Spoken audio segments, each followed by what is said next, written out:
রেখেছি যারে আস্তে গজল গাইবে যারা ঘরে পালারে নবীর আশিক হলে তারা জোরে বলো রে আমার মনের ঘরেতে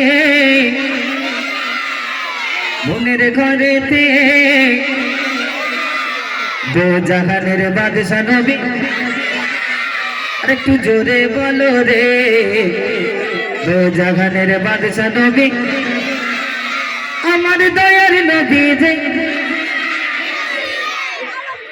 তোরা উঠে আসছিস কেন? বস দেখো এই উঠে উঠে যেরকম করে বডি নিয়ে আসছে আমার ভয় লেগে যাচ্ছে, আমার না স্ট্রোক হয়ে যায় তোদের দেখে। একটু বসে বল বাপ, আমার খালু আব্বা বানাবো তোদের, ঠিক আছে? বস। আমার দয়ার নবী রে আমার মায়ার নবী রে দো জাহানের বাদশা নবী কমলে वाला রে দো জাহানের বাদশা নবী কমলে वाला রে আমার মনের ঘরেতে। এটা কি বলতে এই বসে বলছিস কত ভালো লাগছে, আর তোরা যখন দাঁড়াবি পেছন থেকে দেখতে পারো লাস্টে দেখবি ঘুষি ছুড়ে দেবো ওখান থেকে, ঠিক আছে? বসে বল। মোরা যদি জানাবালা ওই মদিনা দেখার লাগে, মোরা যদি জানাবালা পাখি হইতাম ওই মদিনা দেখার লাগে উড়ে যাইতাম, হৃদয় জুড়ে দেখতাম আমি নয়ন ভরে দো জাহানের বাদশা নবী একটু জোরে বলো রে দো জাহানের বাদশা নবী আমার মনের ঘরেতে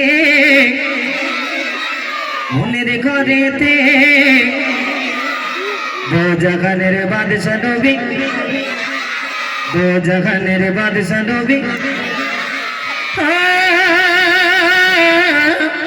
আদি পিতা আদম যখন মুসিবতে পড়ে পুরো গজল মুখস্থ করে ফেলেছে। আদি পিতা আদম যখন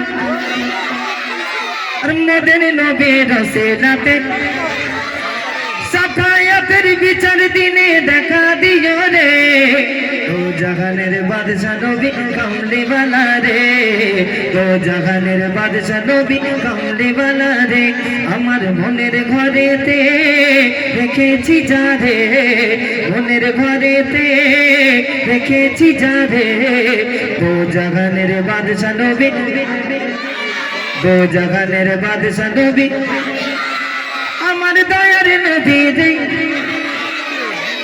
আমার দয়ার নবী রে দো জাহানের বাদশা নবী দো জাহানের বাদশা নবী কমলে वाला রে দো জাহানের বাদশা নবী কমলে वाला রে। কালো জ্যাকেট আর তুই আয় মা, তুই আয়। এই দুজনে সত্যি কথা বলতে এরা এত ভালো গজল গেয়েছে। হ্যাঁ একা হবে মাশাআল্লাহ, একটু বাচ্চাদের নিয়ে না, এদের না জোশ দিলে দাদা ঘুমিয়ে পড়বে সব। চলো